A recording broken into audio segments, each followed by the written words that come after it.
जुबैदाचा संकेत मिळाल्यावर फकीर अदीबने सर्वप्रथम आपली कहाणी सांगायला सुरुवात केली. त्या फकीराने सांगितले की मी एका राजाचा मुलगा आहे आणि माझे काकाही राज्याचे मालक होते. प्रत्येक जण आपापल्या राज्यावर राज्य करत आनंदाने जगत होता. दरवर्षी मी माझ्या मामाच्या घरी जायचो आणि आनंदाने काही दिवस माझ्या भावांसोबत राहून माझ्या राज्यात परतायचो. तसंच मागच्या वर्षीही मी माझ्या मामाच्या घरी गेलो होतो.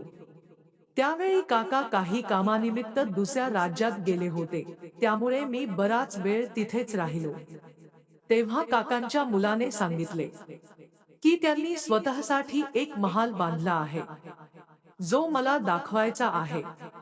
मी याबाबत कोणाला काही सांगितले नाही, तरच तो मला राजवाडा दाखवेल, असेही ते पुढे म्हणाले. मीही लगेच वाड्याबद्दल कोणाला काही सांगायचे नाही असे वचन दिले. मग माझा भाऊ एका मुलीला घेऊन आला. आम्ही तिघे एकत्र बसलो आणि काही वेळ बोललो. पण मी त्याला विचारले नाही की ती मुलगी कोण आहे. आम्ही बोलत असताना रात्र झाली आणि मी माझ्या भावाला राजवाडा दाखवण्याची आठवण करून दिली.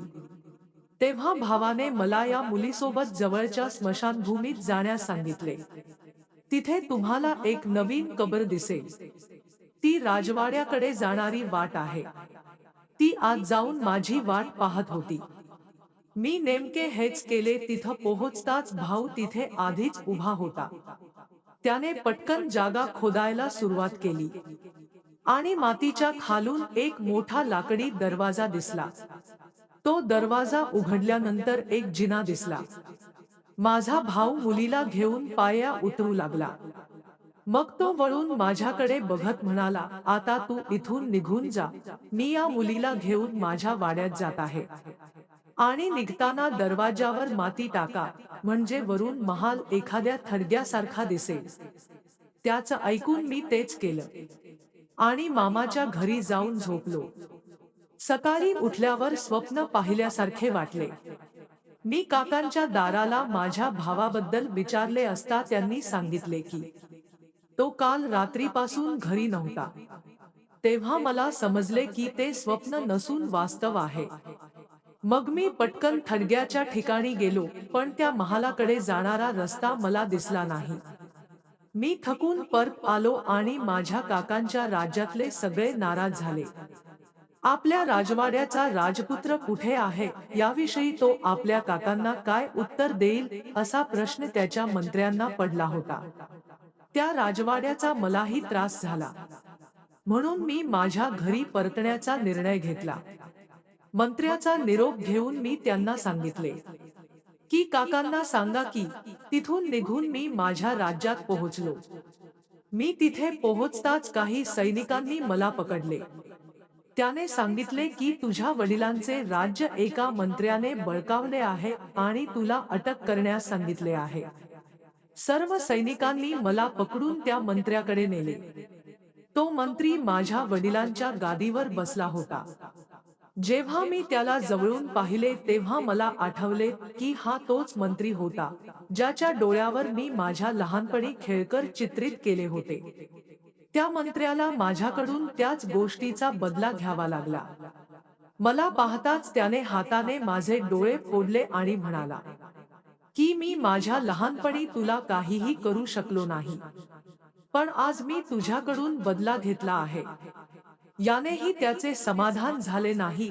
तेव्हा त्याने मला पिंजऱ्यात बंद केले आणि ठार मारण्याचा आदेश दिला. जल्लाद मला मारण्यासाठी घोड्यावर बसवून जंगलात घेऊन आला आणि त्याने तलवार काढून मला मारायला सुरुवात केली. त्यावेळी मी जल्लादला आठवण करून दिली की त्याने माझ्या वडिलांचे मीठ खाल्ले आहे, त्यामुळे त्याने मला मारू नये. हे ऐकून तो मला सोडून गेला आणि म्हणाला, जवळ कुठेही दिसत नाही, नाहीतर मला मारावं लागेल. माझा जीव तर वाचला, पण डोळ्यात खूप दुखत होतं आणि भुकेने खूप वाईट झाली होती. दिवसभर मी जंगलात लपून राहायचे आणि रात्री त्या राज्यातून बाहेर पडण्यासाठी नवीन मार्ग शोधायचे. काही दिवसांनी कसे तरी मी माझ्या काकांकडे पोहोचले आणि त्यांना सर्व काही सांगितले. माझे बोलणे ऐकून काका उदास झाले आणि म्हणाले की माझा मुलगा हरवला आहे, भावाचे राज्य गेले आहे आणि ते रडायला लागले. काकांचे तासनतास रडणे ऐकून माझे हृदय विरघळले आणि मी त्यांना भावाच्या वाड्याबद्दल सर्व काही सांगितले. हे जाणून काकांना वाटले की ते आपल्या मुलाला घेऊन येतील. रात्री मी माझ्या काकांसह त्या स्मशानात गेलो आणि तिथे पोहोचताच आम्हाला ती कब्र दिसली, जिथून माझ्या भावाच्या वाड्याकडे जाणारा रस्ता होता. मोठ्या कष्टाने माती खोदल्यावर एक लाकडी दरवाजा दिसला आणि मग काका आणि मी पाया उतरू लागलो. त्यानंतर ती जागा धुराने भरून गेली. थोडे पुढे गेल्यावर तिथे प्रकाश दिसला. एक मोठा हॉल होता आणि मधोमध एक खड्डा होता. त्यात भरपूर अन्न होते. त्याच्या पुढे एक पांढऱ्या पडद्याने झाकलेली खोलीही होती. काका पटकन त्या खोलीकडे गेले आणि त्यांनी पाहिले की त्यांचा मुलगा आणि एक मुलगी तिथे आहे. त्या दोघांना पाहून काका आणि मला आश्चर्य वाटले.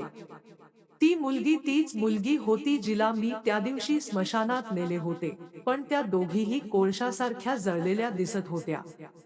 मी उदास होऊन तिथे बसलो. पण काका आपल्या मुलाला शिव्या देऊ लागले. त्याला त्याचा खूप राग आला. काकांनी आपल्या मुलाला सांगितले की तू तुझे हे आयुष्य उद्ध्वस्त केले आहेस आणि त्याला मारायला सुरुवात केली. मी लगेच माझ्या काकांना थांबवले आणि म्हणालो की तो कोळसासारखा झाला आहे, पण तरीही तू त्याला मारतोस आणि खूप रागवत आहेस. याचे कारण काय? तेव्हा काकांनी सांगितले की त्यांच्या मुलाला ही मुलगी लहानपणापासूनच आवडते. मी तिला सांगितले की ती नात्याने तिची बहीण आहे असे दिसते. तरीही त्याचा स्नेह कमी झाला नाही. दोघांनाही एकमेकांपासून दूर ठेवण्यासाठी त्यांना स्वतंत्र महालात ठेवण्यात आले. मी बाहेर पडताच तो तिला घेऊन या महालात आला. देवाने ते चुकीचे मानले आणि त्यांना ही शिक्षा दिली. त्यांच्या कर्मामुळे त्यांची ही अवस्था झाली आहे. यामुळे मी खूप दुःखी आहे. त्यानंतर काकांनी मला कायमस्वरूपी त्यांच्या राज्यात राहण्यास सांगितले. मग आम्ही तिथून बाहेर आलो आणि ती जागा मातीने चांगली झाकली. त्यानंतर काका मला त्यांच्या राज्यात घेऊन गेले. तिथे पोहोचताच आम्हांना कळाले की माझ्या वडिलांचे राज्य ज्या मंत्र्याने बळकावले होते, त्याच्यावरही त्याने हल्ला केला होता.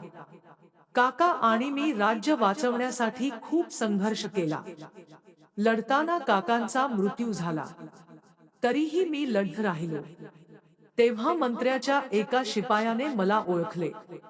त्याला माझी दया आली आणि मला तिथून पळून जाण्याची संधी दिली. मी कसा तरी तिथून बाहेर पडण्यात यशस्वी झालो आणि थोडे पुढे गेलो आणि पहिली गोष्ट म्हणजे माझी दाढी, मिशा आणि भुवया स्वच्छ करणे, जेणेकरून कोणीही मला शोधू नये, ओळखू शकलो नाही. त्यानंतर मी फकीराचे कपडे परिधान करून फकीर बनून काही दिवस त्याच राज्यात राहिलो आणि हळूहळू माझ्या मामाच्या राज्यातून बाहेर पडण्याचा मार्ग सापडला. इतर राज्यातील लोकांकडून पैसे आणि मदत मागून तो जगला. एके दिवशी फिरत फिरत मी खलीफा हारून रशीदच्या राज्यात आलो.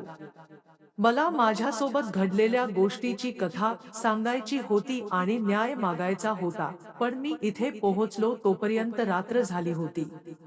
मग मला रात्र घालवायची सोय करायची होती. मग काही वेळ पुढे गेल्यावर मला दुसरा फकीर भेटला.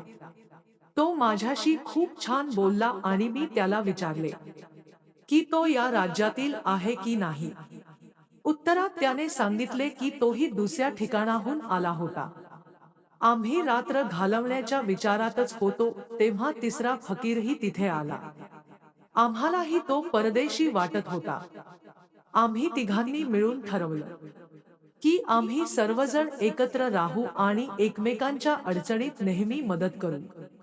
त्यानंतर आम्ही तिघे मिळून जेवण आणि रात्री राहण्यासाठी जागा शोधण्यासाठी निघालो.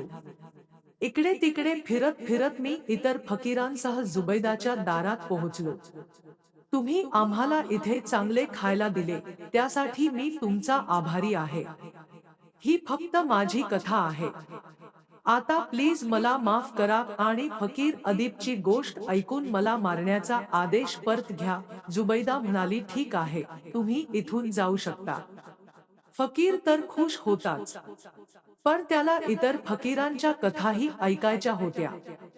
तेथे राहून इतर फकीरांच्या कथा ऐकण्याची इच्छा त्यांनी जुबैदाकडे व्यक्त केली. जुबैदाने त्याला मजुराच्या जवळ जाऊन शांतपणे बसण्याची परवानगी दिली.